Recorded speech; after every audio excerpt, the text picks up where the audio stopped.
Capítulo 416. Caixa. Quando Klein viu as costas de Isengard e Stanton desmoronar, até ele sentiu uma leve dor na coluna. Isengard caiu no chão com um baque, pelo visto perdendo instantaneamente a consciência. Caslana, por outro lado, permaneceu em seu lugar original, ofegante com um olhar vazio em seus olhos. Sua testa estava coberta de suor frio e não houve ataque subsequente. Era como se ela tivesse acabado de acordar de um longo pesadelo causado por suas emoções.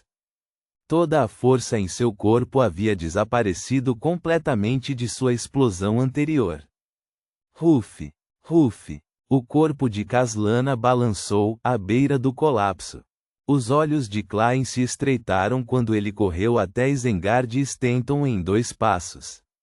Ele se ajoelhou e tentou ajudá-lo a se levantar.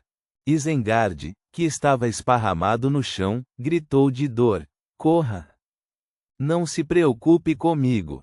Obviamente, ele não achava que um grupo de 3 pessoas que instantaneamente tinham um membro gravemente ferido e outro perdendo toda a sua força poderia reter o apóstolo do desejo. Assim, ele disse a Klein para escapar imediatamente e se encontrar com os Beyonders oficiais, caso contrário, todos os 3 morreriam ali mesmo. Ao mesmo tempo, Isengard levantou a mão direita com dificuldade, tentando usar alguns de seus poderes de Beyonder para atrair a atenção dos Beyonders oficiais que estavam a uma certa distância. Quanto ao minúsculo telégrafo com a trombeta, há muito tempo voou para a parede por causa da queda de Isengard. Klein hesitou e, quando estava prestes a tomar uma decisão, viu um líquido preto e espesso escorrendo do teto, formando rapidamente uma figura negra como breu. A figura parecia estar completamente envolta em uma cortina preta, expondo apenas um par de frios olhos azuis. Ao vê-lo, Klein sentiu como se estivesse vendo as mais intensas emoções e desejos de uma criatura viva: medo, ira, ganância, ciúme, fome, luxúria, etc. O apóstolo do desejo não desperdiçou a situação que criou meticulosamente e entrou na sala de atividades quase imediatamente. Neste momento, a equipe de 3 detetives tinha Caslana, exausta pela explosão de emoções, Isengard e Stanton, com a coluna gravemente ferida, fazendo com que ele perdesse a capacidade de participar do combate. Apenas Klein saiu ileso. No entanto, além de seu revólver e balas Beyonder, todos os seus itens místicos estavam acima da névoa cinza. Além disso, estava enfrentando um apóstolo do desejo de sequência 5, uma potência capaz de nutrir um cachorro diabólico. Naquele momento, os cantos dos lábios de Klein se curvaram ligeiramente. Sua mão direita, que havia sido colocada na ferida nas costas de Isengard, golpeou abruptamente, fazendo com que a óbvia lesão se deslocasse para o lado e para uma costela. O poder Beyonder mais milagroso do mágico: transferência de danos. Ele permitia que um ferimento fosse transferido uma vez em um corpo, transformando um ferimento grave em um ferimento leve, mas era incapaz de transferir o dano para outras pessoas ou itens. Quando Klein viu que Isengard Stanton estava ferido, já havia pensado nas contramedidas subsequentes. Ao agir primeiro como se estivessem sem soluções para fazer o apóstolo do desejo aparecer e, em seguida, transferir o ferimento do grande detetive para deixá-lo com apenas uma leve fratura nas costelas, Klein acreditava que Isengard seria então capaz de lidar com o apóstolo do desejo com ele. Era uma luta pela sobrevivência que todos os humanos agiam por instinto. Dessa forma, mesmo que o apóstolo do desejo percebesse que algo estava errado, seria tarde demais para ele escapar. Assim que Klein completasse o tratamento e unisse forças com o grande detetive, eles seriam capazes de parar o alvo até que os Beyonders oficiais chegassem. Quase ao mesmo tempo, o anel que Isengard apontou para fora começou a produzir um verde cheio de vitalidade. Um leve brilho logo envolveu o corpo de Isengard, permitindo que suas feridas cicatrizassem rapidamente. A fratura em suas costelas foi instantaneamente curada. A dor do grande detetive era real, mas seu desamparo era apenas uma encenação. No entanto, isso coincidiu com a ajuda de Clegane. Quando o apóstolo do desejo que estava prestes a entrar em ação viu essa cena, seus olhos se arregalaram de repente e seu corpo parou abruptamente. Livre de qualquer armadilha, ele se virou e correu em direção à janela. Durante este processo, seu corpo rapidamente desmoronou em um líquido preto pegajoso. O líquido penetrou no solo, penetrou na parede e desapareceu. Clegane ergueu a mão direita bem a tempo de estalar os dedos. A bala de ar passou pela janela aberta e disparou para fora, enviando faíscas para todos os lados. No entanto, o apóstolo do desejo havia desaparecido completamente. Ele correu muito rápido, sem qualquer hesitação. Você é um diabo ou não? Isso só vai piorar as coisas no futuro. O canto da boca de Clegane se contraiu quando se virou para olhar para Isengard Stanton, que rolou e se levantou. O grande detetive olhou para ele. Você é capaz de curar feridas? Você é capaz de curar feridas?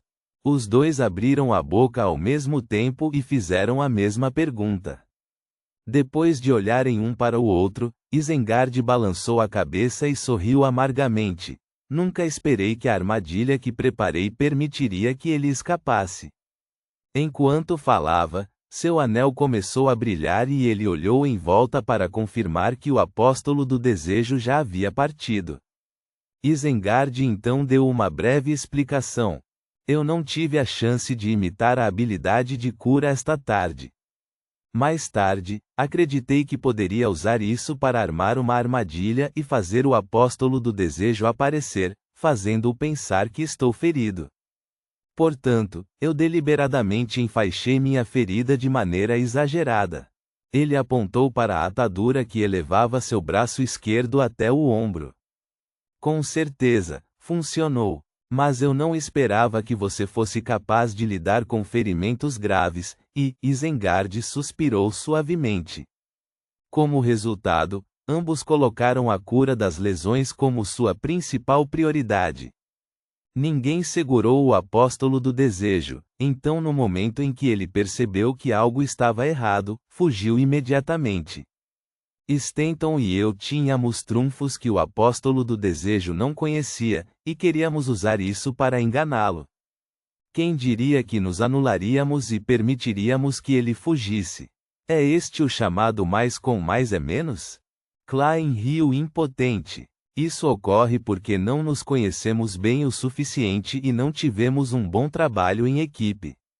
Não, é minha culpa, Isengard disse sinceramente. Quando eu vi que você não fugiu ou se defendeu, e ao invés disso veio me ajudar, eu deveria ter deduzido que você não estava nervoso, que você tinha confiança e meios, mas infelizmente enquanto usava este anel, meu cérebro permaneceu em um estado altamente sobrecarregado. Não consegui pensar em mais nada. Portanto, o artefato selado 2081 reduzirá passivamente a inteligência de alguém. Clegane sorriu e disse, Sr. Stanton, não é hora de discutir quem é o responsável. O apóstolo do desejo já fugiu. Devemos considerar nossas ações subsequentes. Isengard tirou o anel e se virou para a porta da sala de atividades. Os Beyonders oficiais chegarão em breve. Vou sair para acalmar Stuart e os outros. Depois disso, podemos bolar um plano. Você se juntará a mim ou planeja cuidar de alguns de seus assuntos? Os Beyonders oficiais. O Sr. Stanton mencionou anteriormente os falcões noturnos, a mente coletiva da maquinaria e os militares. Por favor, que não haja um conhecido. Sim, minha intuição espiritual não me avisou, então provavelmente não há. O Sr. Stanton está me dando uma chance de limpar e descartar quaisquer itens sensíveis para que eu não tenha problemas com os hostis Beyonders oficiais. Muitos pensamentos passaram pela mente de Klein quando ele perguntou: Sr. Stanton, quando você descobriu a localização do apóstolo do desejo, onde ele estava?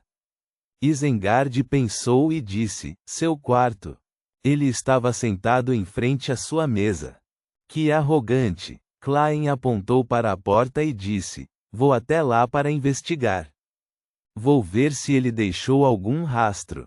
Se pudermos descobrir como o apóstolo do desejo realmente se parece, isso definitivamente tornará sua apreensão muito mais simples. Vou deixar o resto com você. Tudo bem. Isengard moveu-se para o lado e ajudou a fraca Caslana. Vendo isso, Klein de repente achou engraçado. Tendo discutido tanto e feito os preparativos para montar uma armadilha, ainda falhamos em reter o apóstolo do desejo e acabamos neste estado.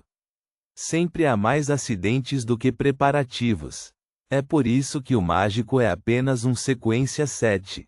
Depois de sair da sala, Klein foi direto para o segundo andar e entrou em seu quarto. A disposição interna permaneceu inalterada e até mesmo a distância entre a cadeira e a escrivaninha não era diferente de antes. No entanto, Klein parecia ver uma figura envolta em um líquido preto como breu. Ele ficou sentado ali, olhando para a frente, esperando paciente e calmamente por uma chance. Como esperado de um sangue frio, Klein olhou para as vidraças da janela Oriel e sentiu que poderia adivinhar se havia refletido alguma coisa. O caminho do diabo é bom para o crime, então não seria tão fácil para ele deixar pistas para trás. No entanto, posso tentar ir acima da névoa cinza. Klein inspecionou a área e começou a queimar alguns dos cadernos de misticismo que escreveu nas suas folgas. Não muito depois de terminar de lidar com os itens, ele viu alguns estranhos subindo para o segundo andar. O líder do grupo era um homem de rosto rígido, mas cabelos castanhos crespos, bagunçados e teimosos. Em sua mão havia um antigo espelho de prata com padrões estranhos. Em ambos os lados do espelho havia pedras preciosas pretas decoradas com olhos. Olá, Sr. Moriarty. Eu sou Icâncer Bernard da Igreja do Deus do Vapor e Máquinas. Posso inspecionar este lugar? Klein imediatamente acenou com a cabeça e disse, sem problemas. Ele então disse educadamente, você precisa que eu o siga e responda a qualquer uma das perguntas que você possa ter. Tudo bem. Desculpe o incômodo. O Sr. Stanton mencionou para mim sobre sua situação, e Câncer disse com um sorriso. Vários membros de sua equipe o seguiram. Eles o trataram de maneira diferente, alguns o ignoraram, alguns curiosos, alguns cheios de hostilidade.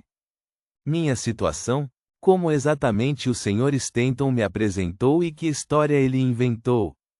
Enquanto seus pensamentos disparavam, Klein seguiu Icâncer para o quarto novamente, enquanto o resto dos Beyonders oficiais formavam duplas, cada um responsável por uma zona diferente no segundo andar. É aqui que o apóstolo do desejo se sentou? Icâncer apontou para a cadeira em frente à mesa. Ele claramente perguntou a Isengard e Stanton. Sim, Klein respondeu francamente. Sem dizer mais nada, Icâncer ergueu o espelho de prata e acariciou sua superfície 3 vezes com a mão direita. Depois de uma breve pausa, ele disse em voz profunda, honrado a Rhodes, minha pergunta é, como era o diabo que antes estava sentado aqui? As luzes ao redor deles de repente escurecerão, como se estivessem envoltas pela névoa após uma tempestade. Um estranho brilho aquoso apareceu na superfície do espelho prateado, formando uma cena. Um homem coberto por um líquido preto pegajoso estava sentado em uma cadeira de costas para a janela enquanto olhava para a cama. Imediatamente depois, a cena mudou. O espelho no canto refletia vagamente o perfil lateral da sombra escura que estava igualmente coberta pela escuridão total. Mas ele podia distinguir vagamente uma aparência. O apóstolo do desejo tinha maçãs do rosto muito salientes e um par de olhos azuis de aparência fria. Ponto.